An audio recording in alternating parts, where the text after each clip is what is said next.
Boa noite a todos. Meu nome é Daniele, gostaria de dar as boas-vindas a vocês. Queria dizer que a gente está muito feliz com a realização da primeira edição do Idiomas, Fórum Ibero-Americano de Crítica de Teatro, aqui em Curitiba.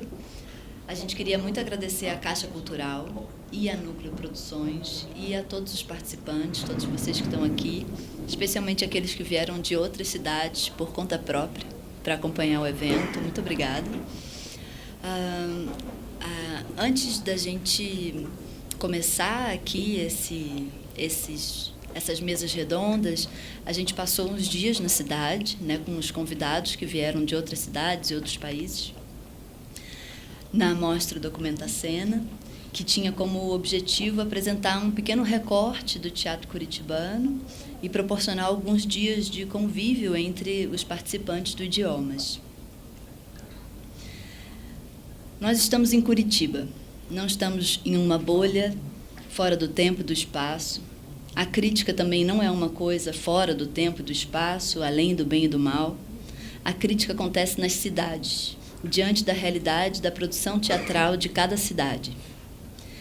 Na semana passada, um crítico daqui da cidade, o Francisco Malman, publicou um ensaio intitulado A Cidade Sem Crítica, sobre a situação intermitente, descontinuada da crítica em Curitiba.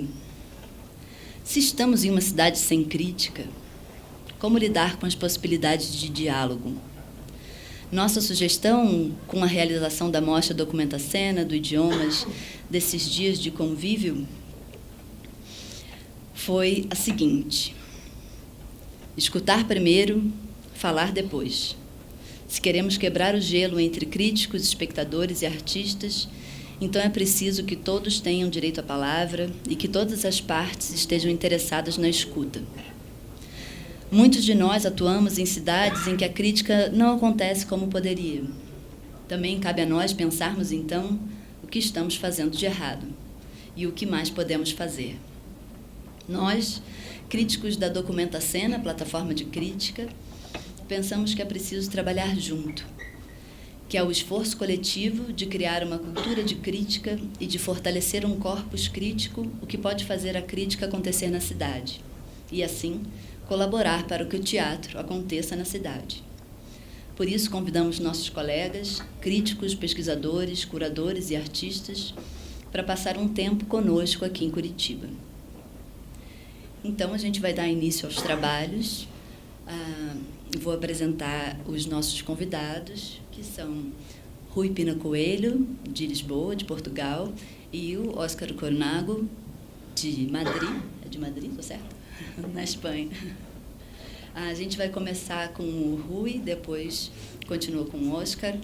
A gente fez a seguinte opção com relação à língua. Também o nosso evento se chama Idiomas, porque a gente acha importante que esse intercâmbio com os países vizinhos ou de línguas vizinhas aconteça com mais frequência na nossa cultura de teatro. E a gente optou por não ter tradução, até porque, por experiência, sempre que tem a tradução consecutiva do espanhol, acaba sendo um pouco redundante, atrapalhando mais do que ajudando e tornando as coisas um pouco repetitivas. Então, quem fala português vai falar português, quem fala espanhol vai falar espanhol. E quando alguém tiver uma dúvida, não entender, tiver um impasse, pergunta. E a gente esclarece o vocabulário, tem umas pessoas aí para ajudar a gente. Então, mas não fiquem encabulados de realmente interromper e pedir para esclarecer, porque a gente está aqui para isso mesmo, para conseguir se escutar. Então, vou pedir para o Rui começar, que é um português estrangeiro, né? A gente também precisa um pouco adaptar a língua e depois a gente tem um desafio um pouco maior de realmente ouvir uma língua estrangeira afetuosamente como se fosse nossa. Podemos? Podemos. Muito obrigado, Daniela. Gostava de começar por agradecer o convite, por estar aqui. É uma enorme felicidade poder estar aqui. Temos sido muito bem tratados e temos visto muito bons espetáculos e é um privilégio poder estar aqui a partilhar algumas reflexões, aberturas de conversa convosco. e dar continuidade a um diálogo que já começámos há uns dias e que espero que não termine aqui, que possamos alargá-lo e criar uma rede de pensamento para lá destes dias e deste encontro. Eu gostava de... Tenho um título e tudo para o que vim a dizer. Não sei se podemos mostrar... Trazia este título, que é suposto ter alguma graça. Um crítico nunca está errado. E eu gostava de falar sobre transparência. Parece-me que transparência é aquilo que melhor organiza o conjunto de reflexões ou de ideias mais ou menos soltas ou difusas que vos trazia para comunicar hoje. Transparência. E porque gostava de falar sobre transparência, que sinto-me quase obrigado a fazer uma espécie de apresentação do meu bilhete de identidade como crítico, para que a minha identidade como crítico possa mais ou menos ser conhecida. E já percebi como é que vai funcionar. Eu fui crítico de um jornal diário, o jornal chamado Público, em Lisboa, um jornal nacional, diário. Fui durante 5 anos, de 2006 a 2011. Quando comecei, em 2006, a situação era péssima. Éramos 3 no nosso jornal, 3 críticos de teatro. Era eu, o Jorge, meu querido amigo que está ali atrás, a Rita Martins, mais uma crítica de teatro. Havia mais 2 críticos de dança, salvo erro. Queixávamos imenso, a situação era aparentemente terrível, estávamos à beira da ruptura. Ainda havia um outro jornal, o Diário de Notícias, onde havia mais um crítico. No Expresso, um jornal semanário, havia crítica de dança, crítica de teatro, cada um como responsáveis por essas secções. Isto em 2006. Escrevíamos, cada um de nós escrevia 2 textos por mês, mais todos aqueles que conseguíssemos escrever para o suplemento semanal. Era um texto normalmente de 3.500 caracteres e os textos para o suplemento eram mais breves, eram 500 caracteres. Era péssimo. Em 2011, quando terminei este ciclo, esta atividade no Jornal Diário, éramos os mesmos 3. Já não escrevíamos 2 textos por mês, 2 textos sobre espetáculos cada mês. Escrevíamos 1,33, ou seja, eram 4 textos que circulavam, dividimos um quarto por um de nós. Já não havia crítica de dança, havia alguém que acumulava crítica de teatro e crítica de dança. Já não havia crítica de teatro no Diário de Notícias, já não havia crítica de teatro do Sol, já não havia ainda em 2011 alguma crítica no Expresso, que entretanto também foi mudando e já não existe crítica sequer nesse semanário. Portanto, de 2006 até 2016, nesses últimos 10 anos, a situação da crítica em Portugal tornou-se absolutamente calamitosa. Os críticos que a fazem com uma atividade regular contam-se pelos dedos, de uma mão, e nem sei se não é só o Jorge a fazê-lo de forma teimosa e obstinada. A maior parte dos textos que surgem nos jornais são textos de apresentação, reportagem, comentário. A crítica tem, de certa forma, desaparecido. Temos tentado fazer outras coisas, compensar de alguma forma. Uma coisa que fazemos é uma revista que é propriedade, que é uma revista de estudos de teatro e artes performativas do Centro de Estudos de Teatro da Faculdade de Letras de Lisboa. É uma revista que, de 2004 até 2014, era uma revista semestral. Agora é uma revista anual, portanto, por constrangimentos financeiros, fomos obrigados a reformular todo o projeto editorial e de uma revista com um formato mais próximo da criação, tornámos-la uma revista mais académica, mais próxima do centro de investigação, porque conseguimos, com essa mudança de formato, captar outros financiamentos. Portanto, é a revista que tem aqui um exemplar, é a revista Sinais de Cena, que é o nosso orgulho, digamos assim, da Associação Portuguesa de Críticos de Teatro, onde nos reunimos cerca de 20 académicos, críticos, jornalistas, que escrevem sobre teatro também. Tentámos fazer uma coisa muito extravagante, que era um blog, que era face visível um seminário de formação para críticos de artes formativas, uma coisa patrocinada por 4 instituições promotoras de cultura, portanto dois teatros municipais, uma Culturgest, que é uma sala de espetáculos que pertence à Caixa Geral de Depósito do Banco, próximo do Banco de Portugal,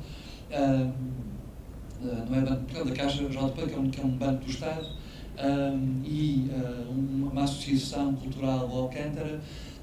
Mantivemos durante um ano, formámos 6 críticos e trazia isto aqui para vós, para comentar o seguinte: o fracasso desta experiência permite-me tirar uma reflexão, fazer uma reflexão que é se em outros contextos a crítica em linha tem surgido e tem de alguma forma tem resgatado o desaparecimento da crítica dos jornais, dos periódicos, a crítica em linha em Portugal não tem conseguido começar. Existem alguns blogs, alguns sítios que reúnem textos sobre teatro, mas também sobre dança, sobre cinema, sobre revistas, sobre passeios ao campo, enfim, uma coleção de experiências mais ou menos difusas, entrevistas, comentários, que não são propriamente blogs ou sítios em linha de crítica de teatro.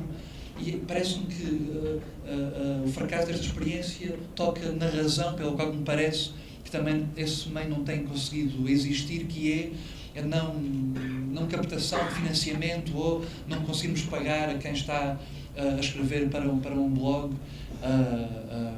Parece-me talvez a razão mais substantiva para que essas experiências não tenham conseguido continuar. Tentámos uma outra experiência de um blog, o Sinais em Linha.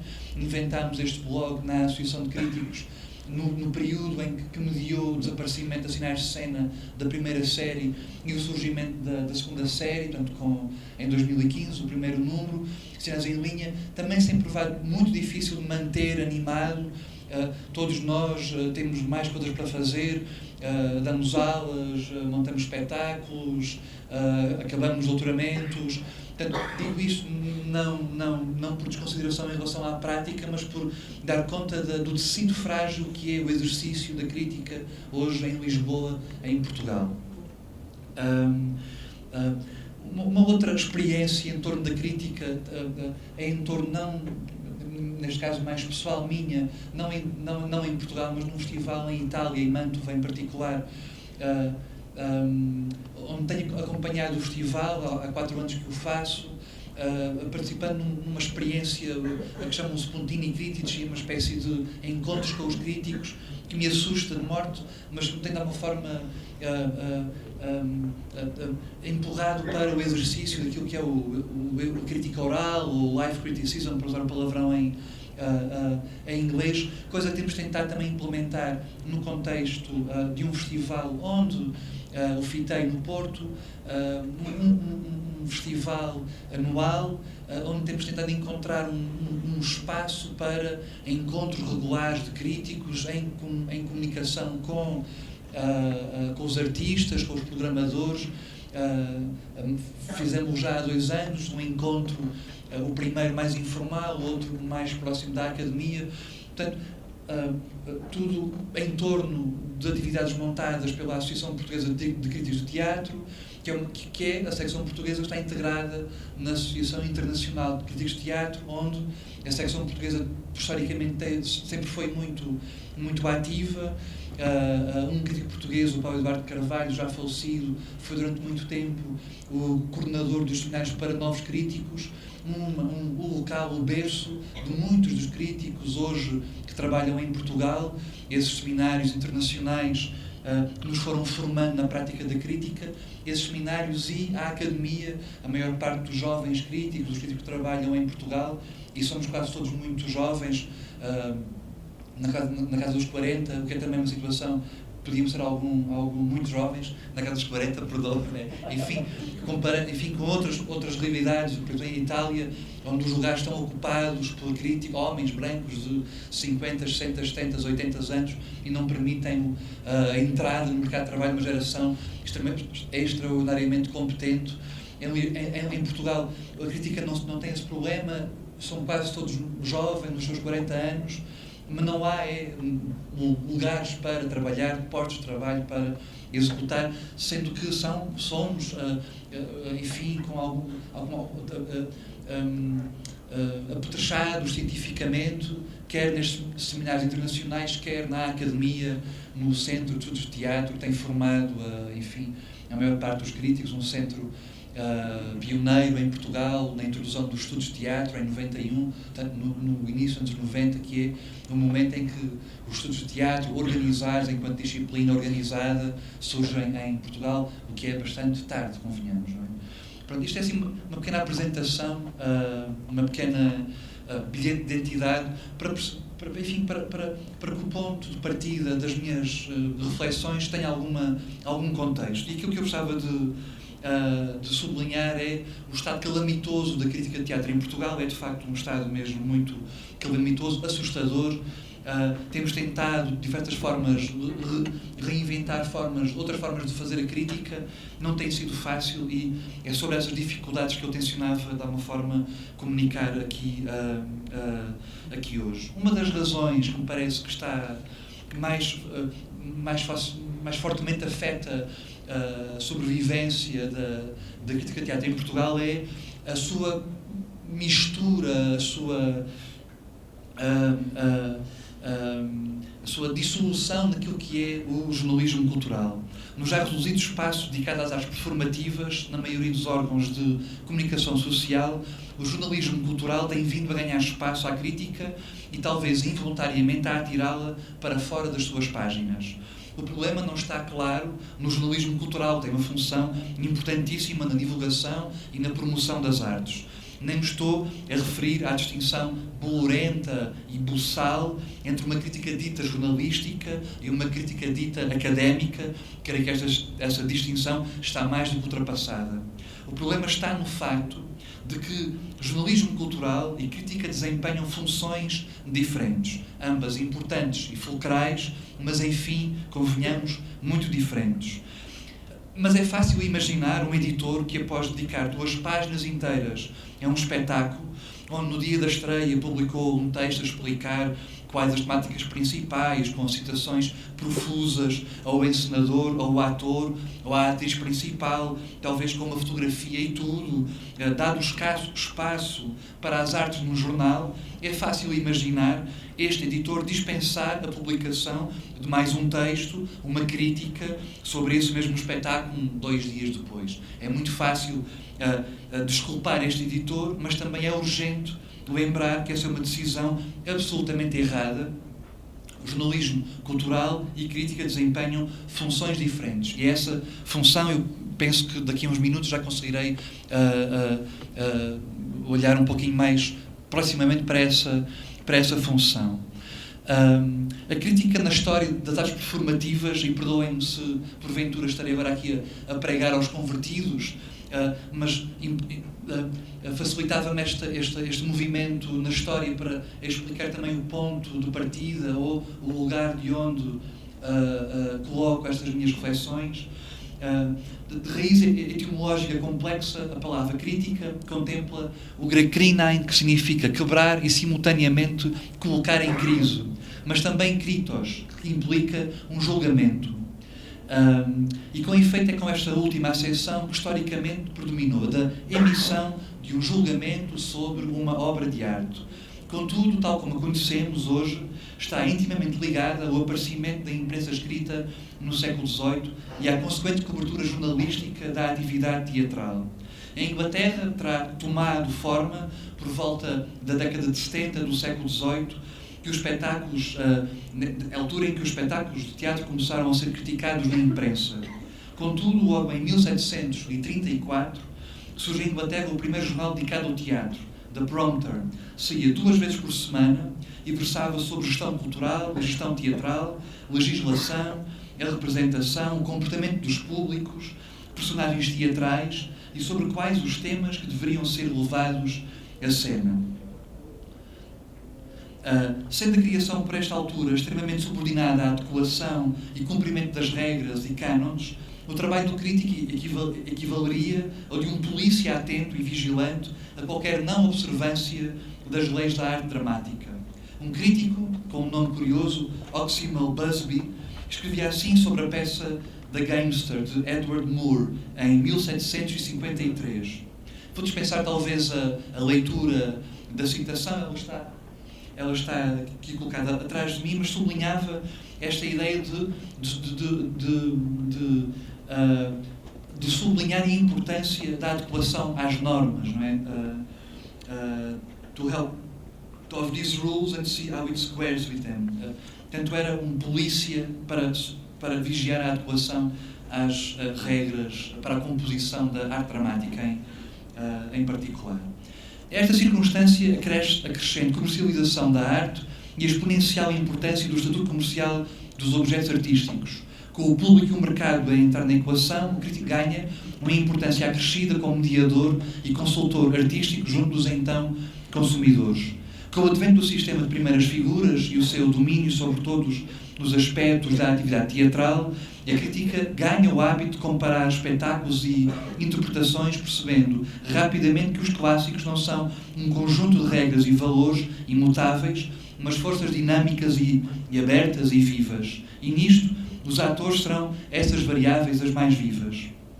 Assim, um crítico como William Hazlitt, paradigma dessa crítica impressionista, afirma, entusiasmado em On Actors and Acting, em 1817, os atores são as crónicas breves e abstratas do nosso tempo, os representantes burlescos da natureza humana, que são os únicos hipócritas honestos. A sua vida é um sonho voluntário, uma loucura estudada. A sua ambição é estar fora de si próprios.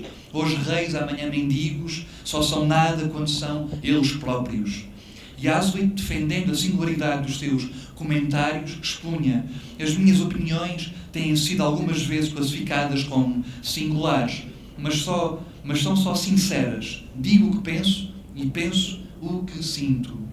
A mudança de paradigma de será que isto obedece às regras para o que é que eu sinto, abriu caminho para alguma cientificidade e subjetividade no exercício da crítica e permitiu que entre o fabrico teatral se instalasse convenhamos, admitamos por vezes bem fundamentado, desamor pela crítica.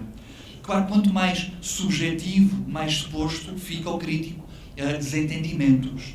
Desentendimentos esses que têm resultado muitas coloridas blagues. É divertida a verve irónica do dramaturgo inglês, por exemplo, do Brendan Behan.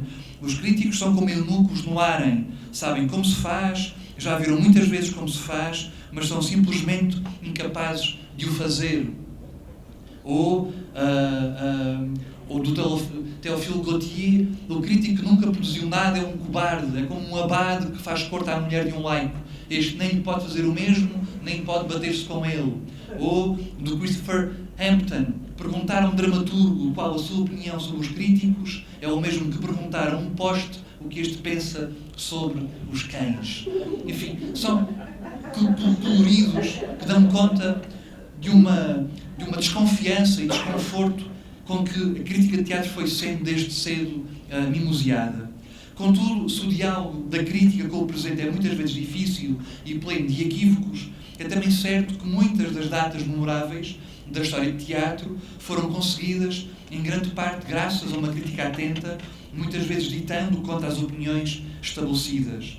A acrescer esta importância sincrónica, a crítica de teatro reveste-se uma inegável importância na preservação da memória, sendo instrumento privilegiado para a história de teatro e para a reconstituição da experiência teatral, revestindo-se assim de uma responsabilidade histórica acrescida.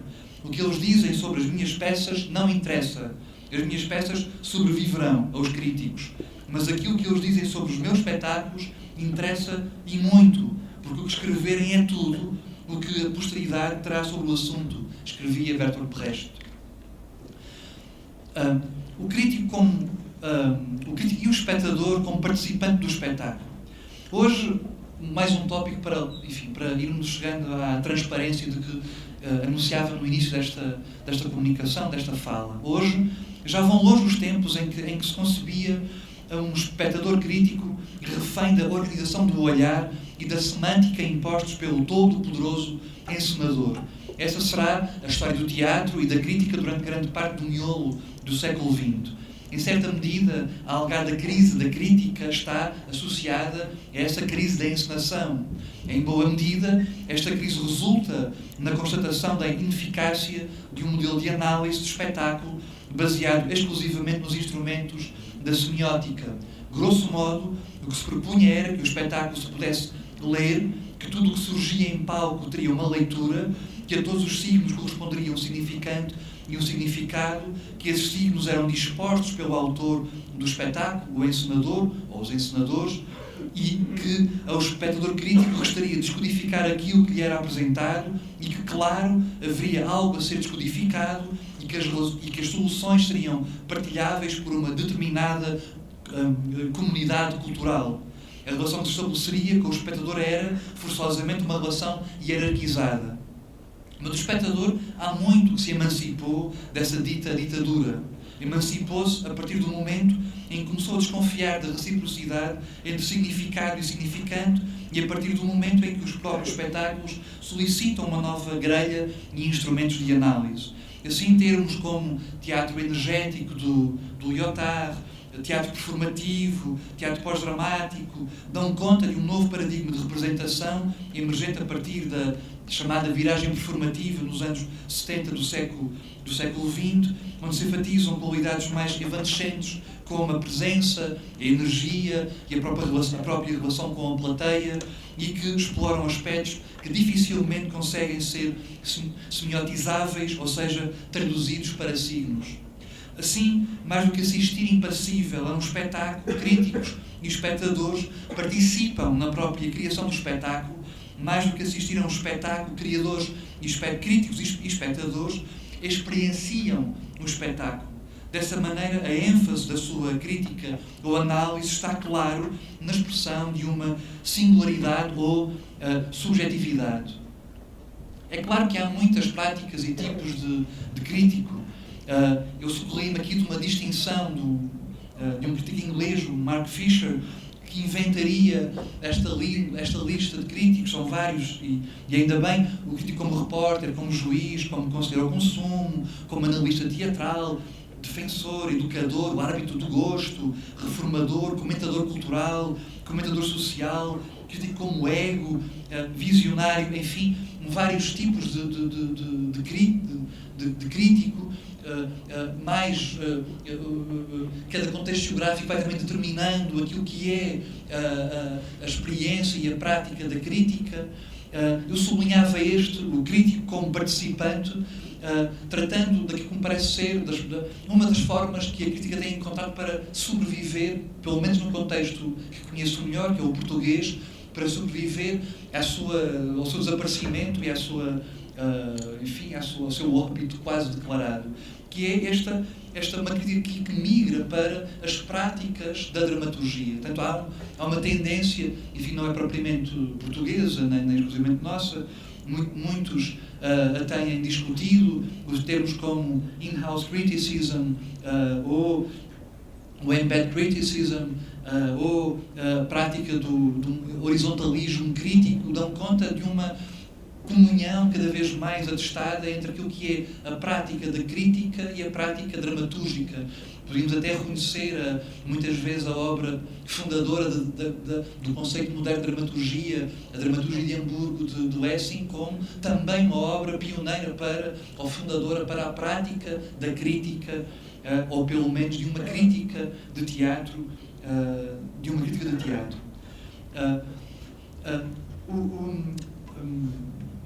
Um outro autor de que me socorri também aqui, de que me socorreria também numa lista de itens que um texto crítico deverá ter. Portanto, eu remando normalmente estas três categorias: escrever, argumentar ou narrar e avaliar. Noel Carlo, falando sobre crítica de arte, não particularmente sobre crítica de teatro, mas abrindo o escopo para tratar crítica de arte, falava destes itens todos que uma crítica deveria percorrer: descrição, contextualização, classificação, elucidação, interpretação, para análise e para sublinhar a importância da avaliação.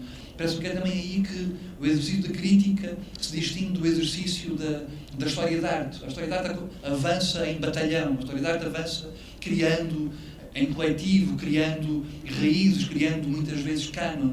A crítica de teatro avança sozinha, o crítico de teatro avança sozinho, avança, a imagem é péssima, peço que me desculpem já de antemão, mas como um sniper, avança sozinho, está perdido no meio do mato, está camuflado e por isso mesmo está à mercê do erro, não está à mercê, à beira de cometer sempre erros, mas que é essa a sua condição, a de errar.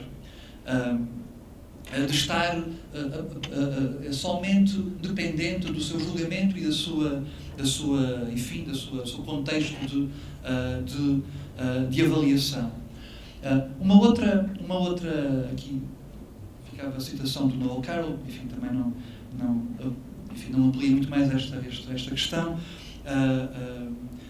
Uma outra forma, parece-me, que a crítica tem encontrado para sobreviver ao seu quase iminente desaparecimento são os novos mídias, não é? Sobretudo a crítica na internet, em blogs, em sítios especializados, etc.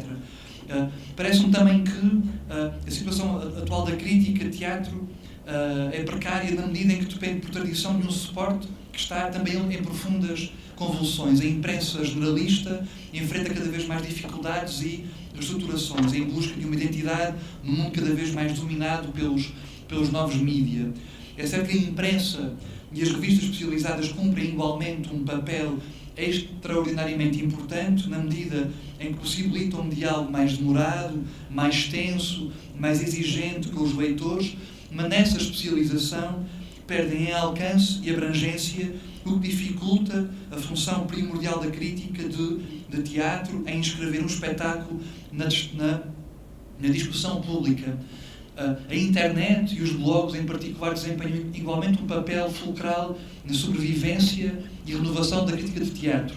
Com o advento e a democratização da opinião na blogosfera, a crítica de teatro ganha um novo suporte mais acessível e ágil e que permite textos com maior grau de especialização, mas também em potência mais direcionado a nichos de interesse, correndo o risco de criar círculos restritos de discussões herméticas que, por sua vez, também não promovem a discussão pública geral.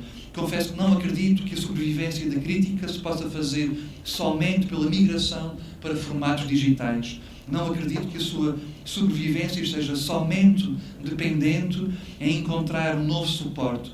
Poderá existir, e com efeito existe, cada vez mais crítica em linha, mas terá de ser uma crítica que possa cumprir a sua função social e aproximo-me do final desta fala, não vos manter reféns muito mais tempo do meu exercício de fala. Em relação a essa função, parece-me que é também mais substantivo que vos trazia para partilhar alguma reflexão. Vejo a crítica como um exercício de uma intervenção política e é por isso também que duvidava da capacidade da crítica digital fazer com que a função da crítica se prove ou se consiga executar.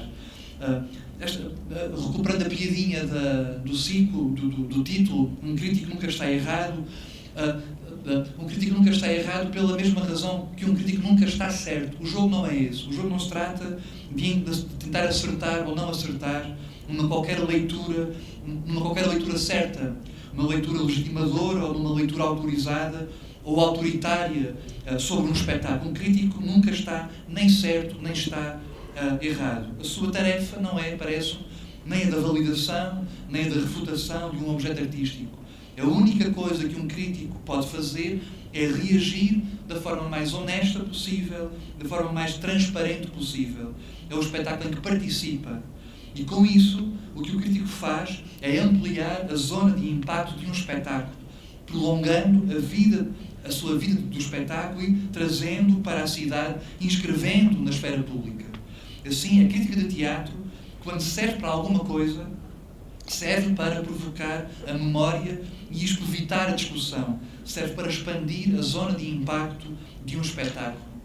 O mais inquietante, porém, é que a atividade da crítica é ainda, se bem que esteja bem perto da extinção, parece-me, dos últimos redutos onde se pode conceber uma qualquer interferência na esfera pública. O papel da crítica deverá aspirar a pretender unir o individual e o privado, o público e o coletivo, tal como entende Terry Eagleton. Traziam um par de citações do Terry Eagleton, que vou dispensar a leitura para não prolongar muito mais a intervenção, mas parece-me que este desígnio, esta função da crítica, que é de intervir na esfera pública, é a sua missão e é o seu campo de ação primordial. O problema da crítica não é só o problema da crítica, é, em rigor, o problema da maioria das sociedades ocidentais, dominadas por uma lógica capitalista, submersas em consumismo e publicidade, em indiferença pelas artes e pela ausência de debate na esfera pública. Mas a crítica tem ainda uma hipótese de interferir na cidade. Faz parte da sua função e da sua vocação.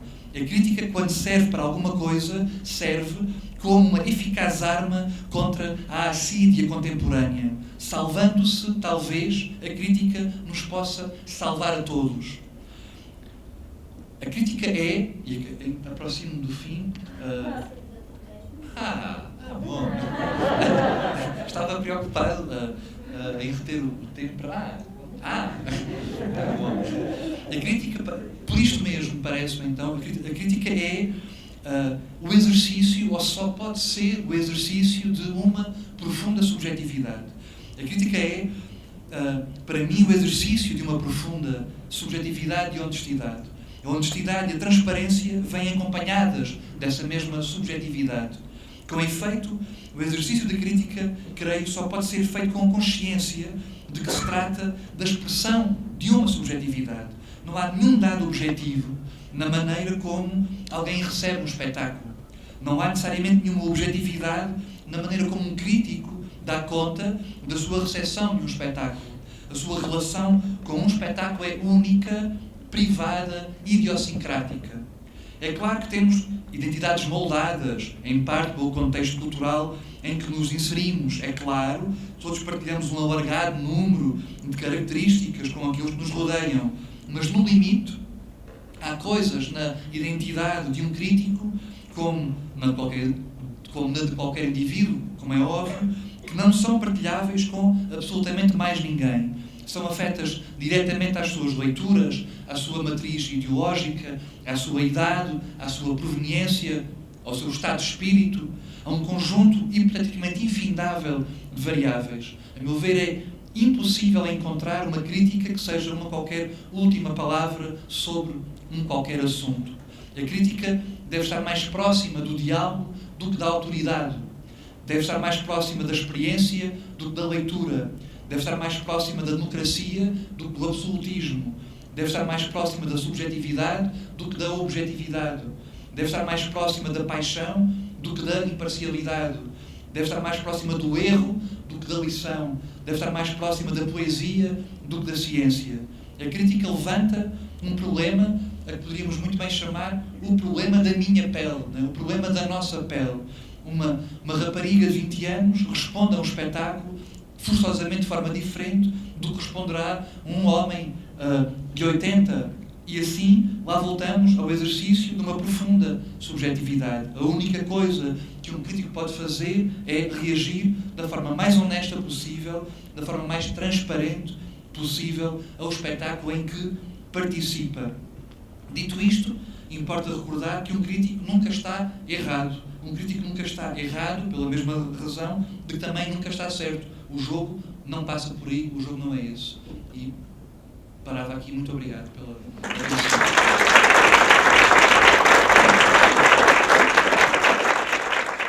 Queria agradecer muito as falas dos dois colegas. Depois desses dias, percebo amigos. Esse aqui já percebi antes há muito tempo. Oscar é mais recente o contato. Primeiro que é bem interessante a gente poder se escutar e ter essa oportunidade de conversar um pouco depois. A gente tem um tempinho para o debate, não é muito curto, a gente pode aproveitar. Há sempre uma tendência nesse momento em que abre para perguntas, de no começo ninguém querer perguntar, aí depois no final todo mundo quer perguntar e não dá mais tempo. Mas a gente também tem um coquetel lá fora, que a gente também pode continuar a conversa lá depois que o tempo aqui tiver acabado. Vou só pedir para o pessoal da produção também me avisar quando a gente tiver que encerrar, tá? Obrigada. E tem um microfone ali com a Mariana. É importante que as perguntas sejam feitas no microfone, porque a gente está gravando e está gravando com o áudio a partir da mesa. Então, o que for falado na sala sem o microfone não vai ficar registrado. E esse debate é super importante para a gente ter acesso depois. Tá? Todo o evento vai depois ficar disponível online, a gente vai divulgar no nosso blog, que é o blog do Idiomas, né? Que é idiomasforum.wordpress.com, que tem aí nesse programinha que vocês receberam. Então, queria... Olha, já tem alguém levantou o braço animadamente. Oi. Olá. Você pode se apresentar? Posso. O meu nome é Jorge Louraço. O citou-me no início, porque fomos parceiros durante aquela temporada no Público, e eu fui resistindo no jornal, não sei bem porquê. A minha pergunta é... Ambos falaram de esfera pública e eu fui, de algum modo, associando essa esfera aos dois territórios nacionais, seja o português, seja o espanhol, e à ideia de uma esfera pública que pudesse ser integrada em si, mas pergunto-me se não haverá dentro dessa esfera pública elementos ou esferas menores que estejam em contradição umas com as outras. Quando o Oscar disse que a autonomia é uma bela palavra, inevitavelmente pensei nas autonomias, no sentido literal, porque elas estão em conflito linguístico também, não é? Então fiquei curioso sobre como a crítica constitui essa esfera pública, ou melhor, os elementos dentro dessa esfera pública que se possam contradizer ou não, sejam as classes sociais, sejam os níveis de educação, sejam as nacionalidades, enfim, eu estou curioso sobre qual o papel da crítica nos conflitos sociais dentro de Espanha e de Portugal, ou dentro das respectivas esferas públicas. Bueno, en el caso de Teatrón, que es la red que sostiene... Bueno, hay blogs en España que no están en Teatrón, no se acaba el mundo ahí. Pero el tipo de comunidad y discusión de Teatrón, en algunos momentos, pues bueno, se hizo repercusión de montones de cuestiones políticas. Ahí se genera un debate. Digamos, potencialmente ese grupo de gente podría movilizarse en un momento dado. Pues hay... Bueno, de hecho las discusiones más fuertes que hubo tienen que ver con lo que cobran los artistas, con los que pagan las salas, con los presupuestos de los festivales. Por ejemplo, hay una serie de posts haciendo una crítica de varios festivales que aparecieron en Madrid abanderando el teatro alternativo, vendiendo que ellos eran el teatro alternativo. Entonces, bueno, ahí pues se levantó un montón poniendo las cosas en su sitio. Ahí se genera una serie como de discusiones y de, bueno, un espacio con el que tú te identificas o que te obliga también a intervenir. Y en ese sentido se visibiliza un espacio social que de otra forma no existiría si solo estuvieran las obras o los festivales y no hubiera este medio de discusión tan inmediato, ¿no? como un blog. Ahora, la efectividad política del medio ya depende de la potencia de la potencia que tuviera.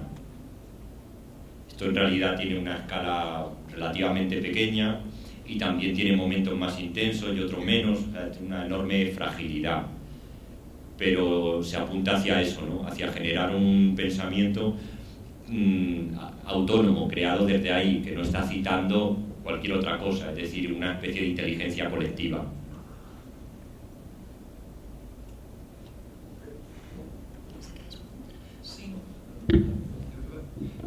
Tem tendência a partir para estas questões do ponto de vista muito ingênuo, ou mascarar de uma certa ingenuidade, porque acho que às vezes, se olharmos para as coisas como elas são, somos esmagados e atropelados por elas.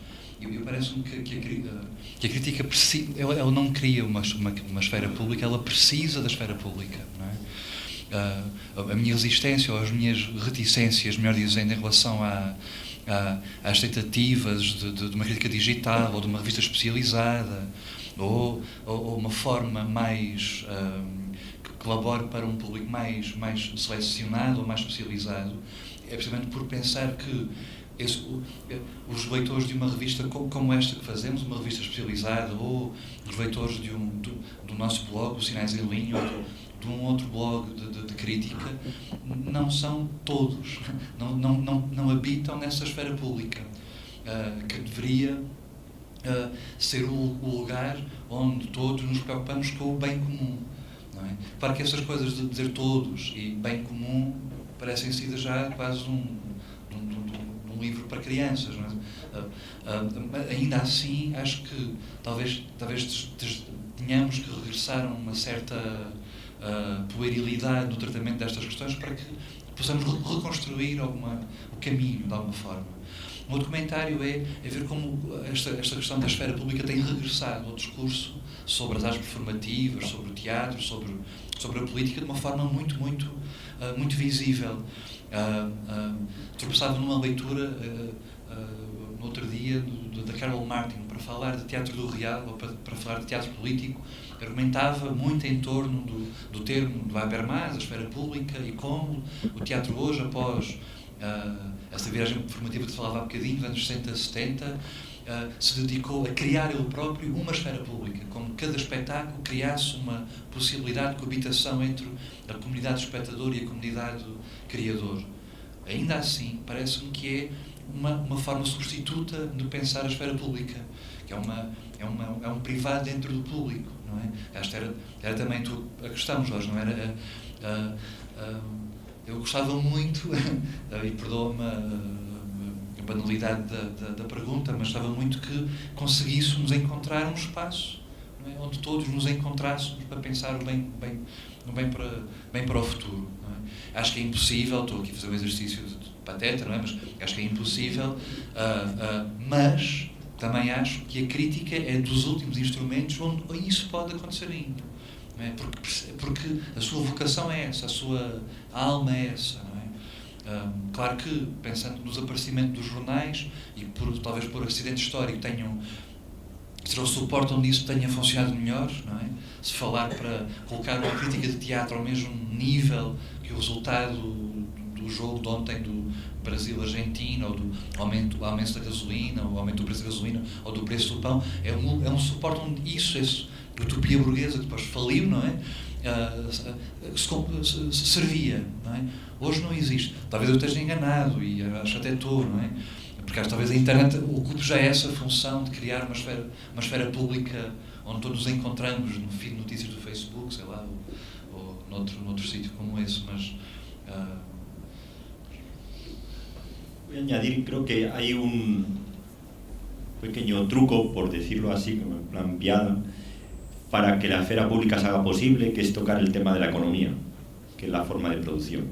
O sea, me parece que, bueno, la obra tiende a una autonomía, siempre se analiza la obra como una unidad y todos sus elementos, ¿no? Análisis semiótico o cualquier otra escuela, pero la obra tiene una forma de producción, hay un dinero, hay un espacio, hay unos intereses que van más allá de la obra. Yo creo que es bueno conectar la obra con esto y conectar a través de la crítica, no en todos los casos, pero en cierto modo hacer visible lo que la obra en sí mismo quizá no hace visible, que es cómo se sostiene esa obra, quién la ha hecho posible, quién la paga, quién va a verla, ¿no? Ahí se visibiliza un espacio social.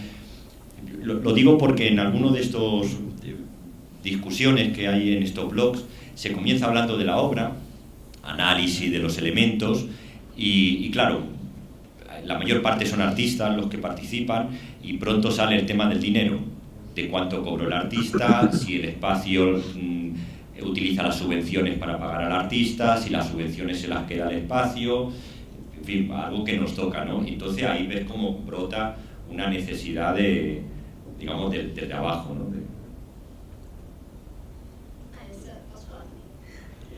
Essa é uma saída, né? Porque, de modo geral, a gente... eu tenho a impressão de que a crítica vai onde as obras foram, né? A gente é um pouco, né, refém, né, de ter essa prática que é derivada, né? A gente fala sempre a partir das obras. Então, com relação a uma discussão social mais ampla, quando as obras dão isso é mais possível. Mas essa é uma saída, né? Falar dos meios de produção, que realmente faz bastante sentido, assim. A gente já tem 3 inscrições. Vou passar Patrick, Luciana, Bernardo. Depois a gente continua. Mas vamos fazer assim, de responder um a um, tá? Que eu acho melhor do que acumular. Patrick, por favor.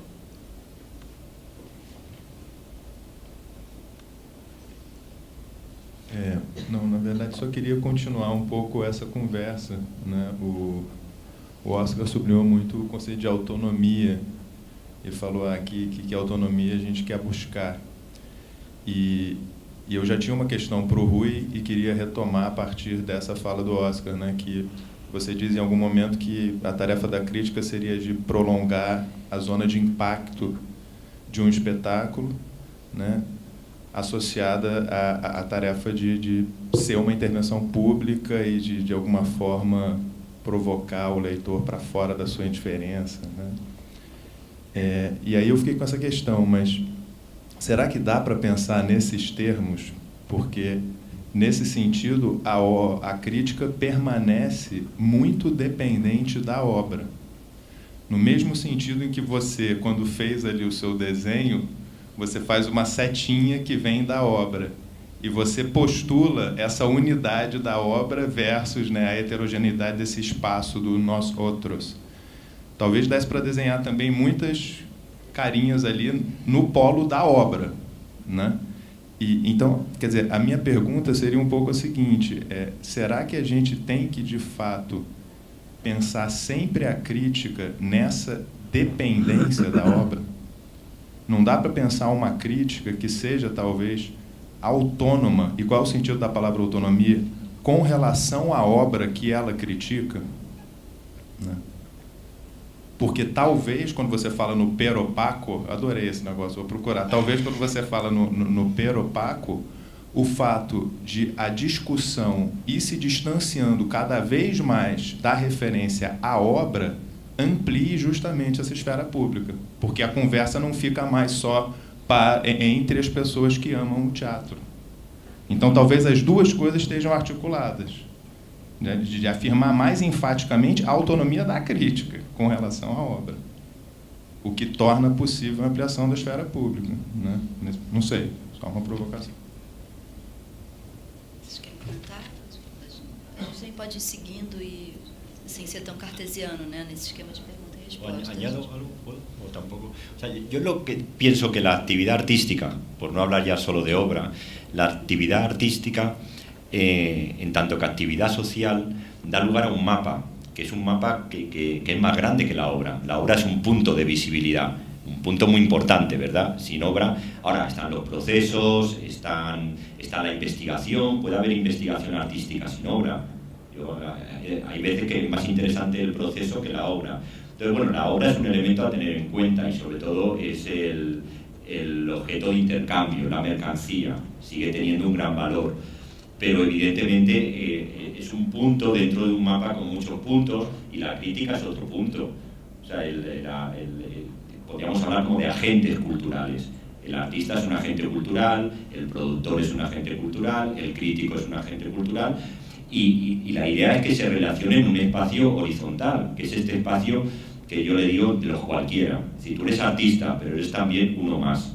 Y tú eres teórico, pero eres uno más. Y en ese espacio de uno más, ahí es donde podemos crear un espacio común que tenga, como dices tú, la posibilidad de dirigirnos a quien no le interese el teatro. Porque no a todo el mundo le tiene que interesar el teatro, pero yo sí quiero hablar con gente a la que no le interesa el teatro, ¿no? Entonces, ver cómo a través de la crítica yo tengo esa capacidad de hablar con otras personas Que luego a lo mejor el crítico y el artista dice, pero es que no has hablado de mi obra, es que te has ido a otro sitio, has utilizado mi obra.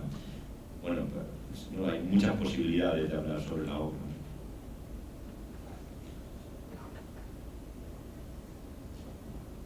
Oi, Oscar. Lembra de se apresentar? Oi, sou Luciana. Oscar, eu queria que você comentasse. Tem alguns escritos seus.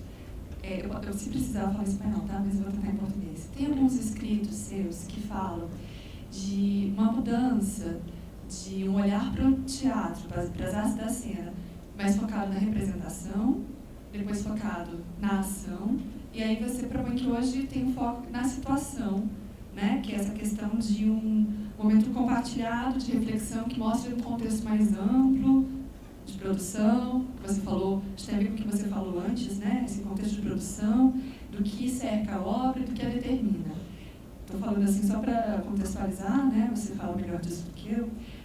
Mas que isso traz uma mudança de perspectiva que coloca em foco o público. E aí eu queria saber se essa ideia de situação, olhar as artes cênicas a partir da situação e a partir do público como uma forma de ampliação para uma questão social mesmo, para a relação social do teatro, se isso modifica o trabalho, como isso modifica o trabalho crítico, como isso pode modificar?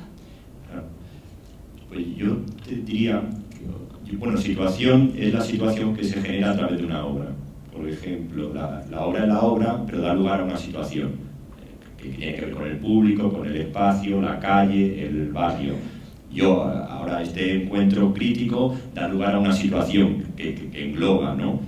Entonces, en la obra está la representación que la obra proyecta, pero también está la representación que todos nosotros estamos haciendo ahora, que es una representación de la que te tienes que hacer cargo, ¿no? De alguna manera nosotros no estamos representando papeles, pero cada uno está aquí haciendo un papel.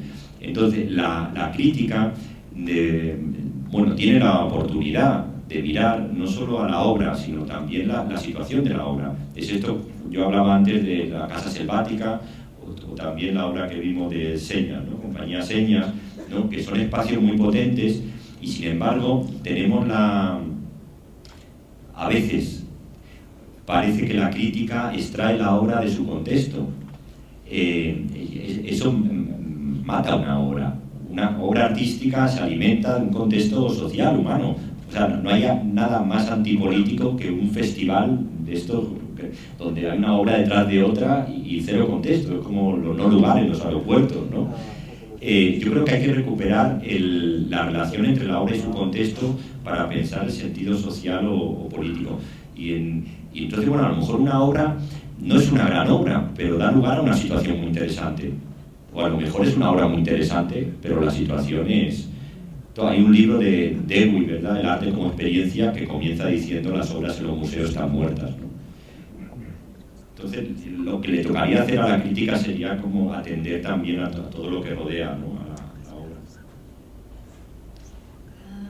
Eu vou passar para o Bernardo. Obrigado. Depois tem mais 2 inscrições e aí eu acho que a gente encerra para continuar lá fora, tá? Porque não vai mais dar tempo, eu acho. Se der, a gente chama. Boa noite, eu sou Leonardo Borgenstein, de Uruguai. Eu vou fazer uma apresentação, não vou fazer uma fala de pergunta, eu não gosto de fazer isso, mas eu tenho uma pergunta que quero fazer, mas é um pedido de opinião de vocês. Mas eu preciso contextualizar um pouco.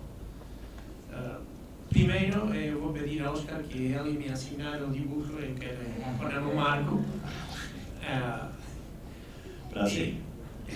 Em segundo, eu quero protestar um perigo que eu estou vendo, é como um tsunami que ele vai chegar e vai arrasar, não pode fazer nada mais que resistir, não querer, que é o relativismo. É um perigo importantíssimo no relativismo. Eu me resisto a acreditar que a opinião de alguém qualquer é igual que a opinião do mestre. Não pode ser. O esperto é o esperto. Quando você tem que ser operado no coração, você não vai querer que seja o bombeiro que feche a operação, você vai querer um cirurgião. Nesses âmbitos você não é relativista. Você quer um médico, você quer o melhor médico. E não a discussão. Mas na cultura sempre se abre a discussão e entra o problema do relativismo. E eu quis fazer uma pergunta bastante difícil de fazer, porque eu fiquei com a impressão de que as duas falas dão uma imagem de uma situação na Europa como se fosse a Europa, todavia uma Europa tradicional, cristiana, ocidental. Eu sei que a Europa está sendo lentamente colonizada por outra cultura. A Europa hoje é multicultural e está virando a uma Europa distinta, tentando ser inclusiva. Mas se eu disser que hoje, no século XXI, há um país que tem mais de 1.200 ablações de clítoris por ano, você não vai imaginar que eu estou falando de Itália. Você pensaria que eu falo de país de África, mas eu estou falando de Itália, o centro da Europa. Eu quis saber, esta é a pergunta, como vocês veem a situação da produção teatral mesma e da possibilidade da crítica na Europa, mas na Europa multicultural. Uma Europa onde a liberdade de opinião não necessariamente vai ser um direito. Obrigado. Tentar começar a responder. Antes de mais, acho muito difícil falarmos de Europa como uma coisa estável, porque a Europa da Alemanha ou da Sérvia ou da Polónia tem muito pouco a ver com a Europa, ou com Portugal, com Espanha, com Grécia, não creio que falar da Europa é cada vez mais difícil até falar da Europa como uma coisa estável, um conceito mais ou menos homogéneo. A realidade da Grécia não tem nada a ver com a realidade portuguesa, nem com a espanhola, nem com a alemã. É um mosaico muito diverso. As práticas artísticas, forçosamente, são também muito diversas. Numa Alemanha, numa Sérvia, o contexto todo emanam as obras. O que é teatro político em Portugal não é teatro político na Sérvia, ou não é o mesmo que é o teatro político na Sérvia ou na Alemanha ou noutros contextos. Portanto, tenho mesmo dificuldade em encarar essa a provocação e a pergunta, porque não é possível falar da Europa desse ponto de vista mais homogéneo. Em relação à questão do mestre, quando falava da transparência, o mestre, não parece-me a mim, não tem que fingir que não é, nem o amador ou o político mais jovem ou inexperiente não tem que mascarar-se de autoridade. Parece-me que conceitos como a autoridade, a legitimidade, estão completamente escangalhados, não são mais operativos. Não é? Estamos em rede, estamos em diálogo, estamos numa cultura em que o horizontalismo a horizontalidade é cada vez mais presente. Não é? É claro que um académico com 20 anos e com 1000 horas de espetáculos vistos, chega ao espetáculo, discute o espetáculo de uma outra forma. Mas também é certo que um jovem com poucas horas de espetáculo reage de maneira diferente. Para mim, o importante é desde logo saber que nenhuma destas maneiras de chegar é mais válida ou menos válida do que a outra. Acho que é perfeitamente válido. Para mim, a única forma de legitimar a experiência do crítico é ter lá estado, é ter visto o espetáculo. E dar conta da transparência, e ser transparente na sua identidade. Quem é que é? É marxista, não é marxista? É alemão, não é alemão? É social-democrata, não é social-democrata? É um mestre, não é mestre? Deve ser transparente para o leitor, para a rede, para o contexto com que dialoga. Porque as autoridades são ter a mestria, a autoridade, a legitimidade, são termos que não estão escangalhados, como há pouco dizia, estão em crise, não estão à mercê de um longo e merecido debate.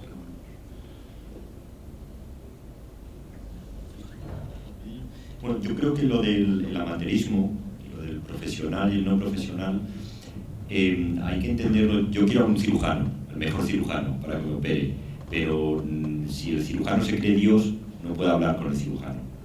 Entonces yo quiero un cirujano, pero que también sepa dejar de ser cirujano para poder hablar conmigo. Es posible, por eso estamos aquí hablando de esto. Pero es lo mismo, por ejemplo, un bailarín que deja de bailar de una manera distinta a si no eres bailarín. Es decir, yo creo que el conocimiento te lo sacas de la cabeza, pero lo llevas en el cuerpo. O sea, no es decir, bueno, ahora quiero a alguien, un crítico. Pues un buen crítico es un buen crítico. Si un buen crítico se pone a hacer otro tipo de crítica, hay cierto conocimiento que lo va a vehicular de otra forma. Es decir, es más una cuestión de formas que de conocimiento y de formas sociales. Y me parece que este desplazamiento de la forma tiene que ver con la posibilidad de crear un espacio común que esté más abierto, porque los sistemas de producción nos llevan al aislamiento. Es decir, nosotros somos hiperprofesionales de la crítica teatral. ¿Con quién vamos a hablar? ¿Con más hiperprofesionales de la crítica teatral? Es decir, hay que seguir siendo un profesional de la crítica, pero al mismo tiempo hay que desarrollar una capacidad social que nos ponga en relación con quien no es crítico, quien no va al teatro. Eso es la potencia política de un medio, ¿no? O sea, todo nos lleva a un aislamiento y a ser como muy profesionales y como elevar los niveles de rendimiento. Es un truco. Al final te anulan así, no vales para nada, ¿no?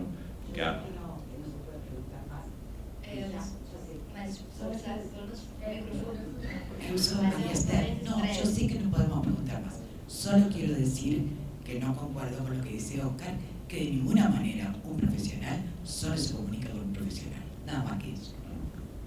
Eu posso fazer rápido também? Vou pedir para Muito rápido. A diferença de cultura e ciência. A gente não está levando em consideração essa conversa. Peraí, gente, peraí. É ótimo que isso aconteça, mas eu tenho que fazer esse papel chato de dizer que não. Sejam compreensivos comigo. A gente tem amanhã o dia inteiro de debates e esses assuntos vão retornar. A gente também vai conversar um pouco mais lá fora, né? No domingo também a gente vai continuar a discussão. Então, assim, a gente vai ter chance de trinchar todos esses temas que a gente está levantando hoje aqui. É só o começo, né? Hoje é só o começo. É um ótimo começo. Nossa, é um começo incrível. Mas eu vou passar a palavra para o Daniel, depois para o Fábio, e a gente só tem mais 10 minutos aqui. Então, vou pedir para a gente tentar utilizar esses 10 minutos para essas duas questões que vão ser colocadas. Eu acho melhor você falar, as pessoas não falam mais, simplesmente para dar mais tempo ao público poder se expressar. Bueno, se eu tenho que contestar, eu contesto, mas por aproveitar os 10 minutos para que o público fale. Por favor. Boa noite. São duas questões em cima da articulação entre crítica e poder, né? Poder é uma palavra que ficou presente nas falas. E eu queria perguntar o seguinte, primeiro, em que medida, né, se vocês acham, em que medida que o artista, e óbvio que eu não estou falando de todos os artistas, eu estou generalizando, mas em que medida o artista ainda reivindica a crítica como juízo de valor, ainda sente necessidade na crítica como juízo de valor, quer dizer, obter um carimbo de aprovação. Em que medida isso ainda é uma demanda do próprio artista, essa é uma questão. E a segunda, em relação à internet, né, como que a internet vem abrindo a possibilidade das pessoas escreverem crítica de teatro, rompendo com aquele círculo fechado de um pequeno grupo de críticos de teatro. Então, nós temos uma democratização da atividade do crítico, ao mesmo tempo em que talvez haja uma vulgarização da profissão do crítico, na medida em que qualquer um pode se intitular crítico de teatro, cria o seu blog e sai escrevendo, rompendo talvez com uma necessidade de formação, seja ela formal ou não. Quer dizer, então queria saber se vocês veem isso como um problema. Algum dos dois. Não quero escutar mais. Eu acho melhor a gente responder essa e depois passar para outra, porque senão pode acontecer, né, de serem assuntos completamente diferentes. Bueno, apunto. Entonces respondemos.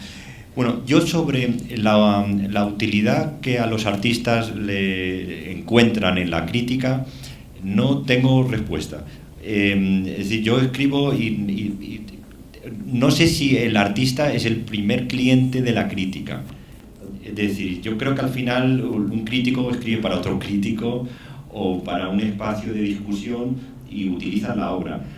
Yo mi experiencia es que a veces artistas me han dicho que interesante y otras que muy bien, pero tampoco, a lo mejor también depende de la crítica.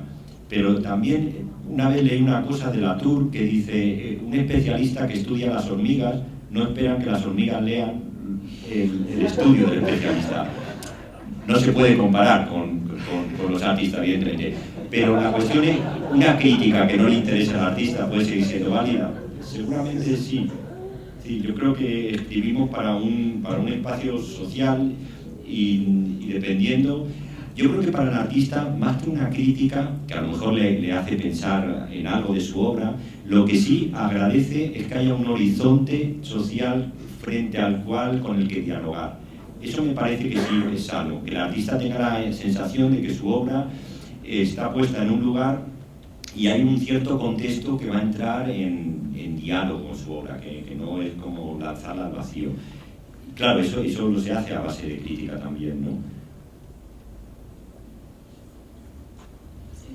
Sim, e depende também disso, depende do tipo de crítica, não é? Eu acho, não sei generalizar, mas penso nos artistas que conheço em Portugal, a questão do juízo de valor não é aquilo que solicitam mais. Solicitam mais interlocutores para confirmar que o seu trabalho existe, não é? E que tem um eco, tem uma repercussão, e não propriamente que seja legitimado, mas que encontre um parceiro para continuar, para aumentar o impacto, para continuar o diálogo encetado pelo espetáculo. Pelo menos os artistas com que, enfim, os com que também gostamos de continuar o diálogo. Essas durações também são abusivas.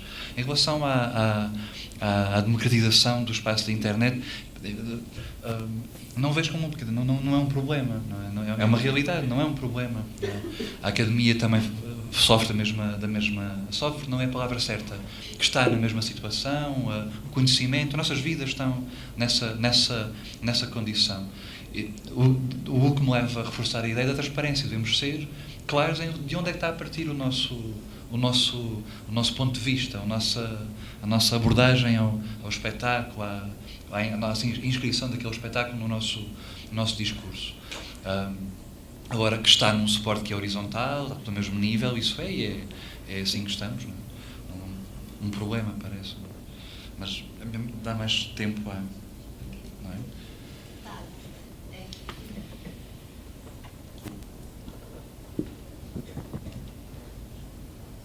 Eu vou ter que te pedir para eu fazer uma pergunta simples. É bem simples. Quer dizer, eu acho que é simples. Pelo menos objetivo. Sou o Fábio, de Porto Alegre. O Oscar tocou um pouco na questão que eu quero perguntar, mas eu vou perguntar mesmo assim, porque acho que pode sair mais provocações daí.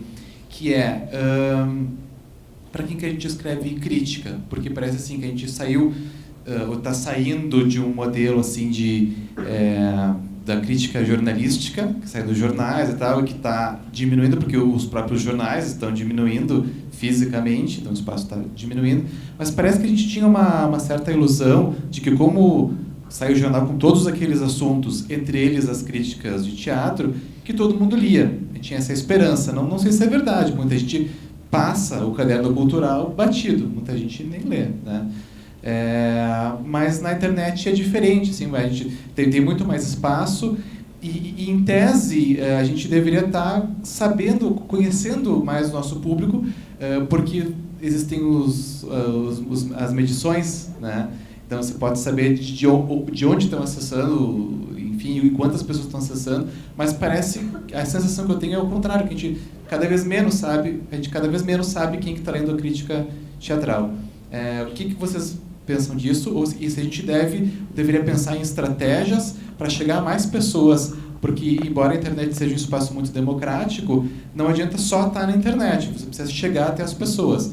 para isso, hoje em dia, nesse momento, é preciso passar por 2 empresas privadas, que é o Google e o Facebook. Então, você tem que estar lá para chegar até as pessoas. Então, será que a gente deve, o crítico deve se preocupar com estratégias de chegar a mais pessoas?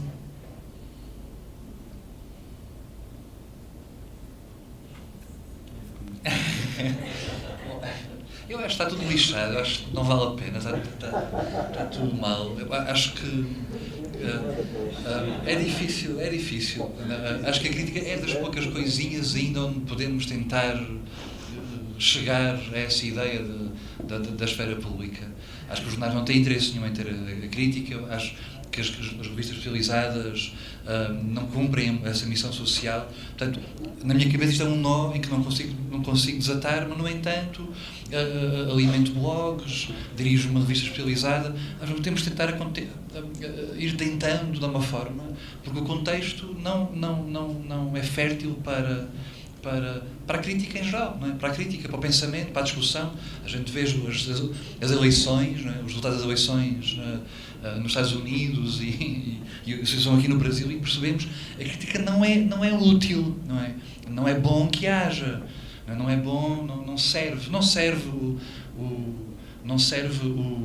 o poder, não serve o sistema em que estamos. Portanto, a solução seria reinventar um novo sistema? Acho que sim. Até esse momento vamos fazendo outras coisas. Não sei. A crítica não serve a esse poder, mas a ausência dela serve muito, né? Então, é uma pergunta muito legítima, né? Isso de como fazer, tá? Que a gente se pergunta muito, mas realmente a ausência delas serve muito a esse poder que está crescendo aí. No, pues, sí, lo de conseguir que llegue a más gente, pues es un problema, claro. Yo tengo muchos problemas. Sí. Ahora, tienes la sensación de que lo que no pasa por internet no llega, no sé, pero yo saqué un libro hace unos meses y realmente ni lo presenté y claro, luego pensé, se lo mandé a algunos profesionales del medio, luego pensé, se lo tendría que haber mandado a los que tienen blog. Que, claro, pues yo estoy aprendiendo, todo esto que digo para mí es un aprendizaje, yo he convivido con esto, pero ahora estoy tomando realmente con un poco de retraso, pido disculpas, de que, bueno, si tú quieres visibilidad, pues se lo tienes que dar. También hay gente que lee los periódicos culturales, pero me parece que cada vez más uno va a internet a ver lo que hay, lo que no hay en el mundo, ¿no? Y solo una pequeña. Yo, o sea, esto lo quiero dejar, no en ningún momento estoy criticando la profesionalización y la preparación, ¿eh? O sea, me parece que la mejor manera de conseguir más visitantes es el nivel. O sea, tú ves que hay una página, un blog con buen nivel y lo mantienes y eso crea, eso es como como la prueba del algodón. La mejor manera de crear clientes es dar un buen producto. Y todo bien con eso, ¿eh? También formarse y también está bien abrirse y sobre todo que unas voces te muestren los límites de las tuyas, porque si no, esto es un problema de poder. Esta, la palabra que tiene razón tiende a ser hegemónica y entonces te quedas así. Entonces está bien que haya diversidad de formas para tú también saber, bueno, pues aquí colocarte, ¿no? en un mapa con voces distintas. Luego habrá unas más interesantes que otras. Oi, boa noite, sou Antônio Duran.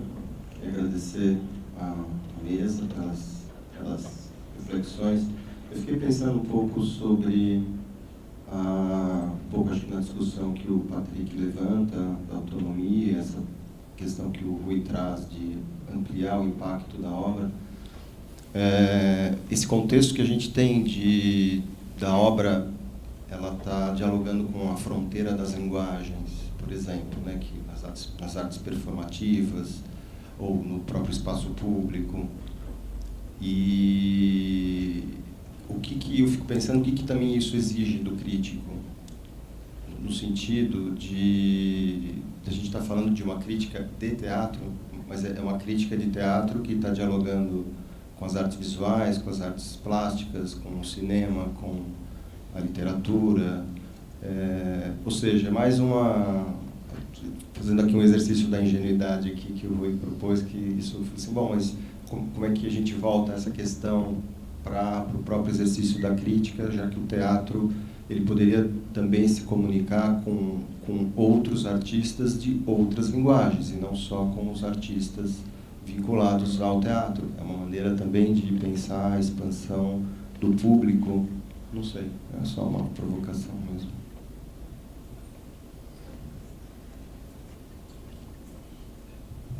A lista de saberes... Vocês acham?